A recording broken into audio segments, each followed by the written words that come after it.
Un an après la signature de l'accord sur le programme nucléaire iranien, la levée des sanctions n'est pas réellement perceptible à Téhéran, même si côté américain, le chef de la diplomatie se félicite de cet accord qui, comme il l'explique, renforce la sécurité.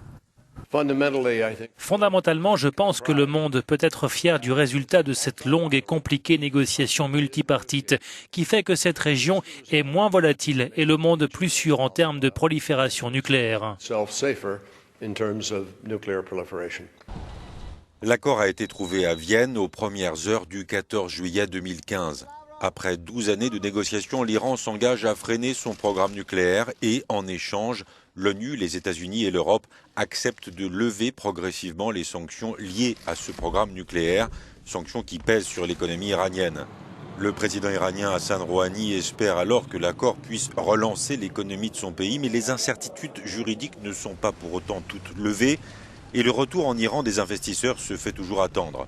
Si les sanctions liées au nucléaire sont abandonnées, Washington maintient l'embargo décrété en 1995 contre l'Iran, accusé de soutenir le terrorisme.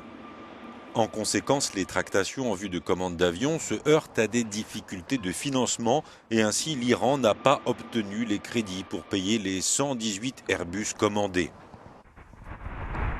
De leur côté, les banques comme la BNP Paribas, HSBC ou la Deutsche Bank sont échaudées. Ces 10 dernières années, elles ont dû payer des milliards de dollars d'amendes en lien à des opérations interdites en Iran. Quant à l'opposition des républicains américains à la levée des sanctions, c'est un autre élément qui renforce les doutes des éventuels investisseurs.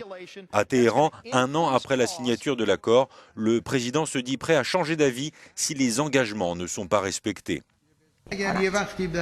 Ils ne doivent en aucun cas ni en aucune circonstance renoncer à remplir leurs engagements. Nous sommes tout à fait en mesure de rétablir en peu de temps notre programme nucléaire au niveau requis.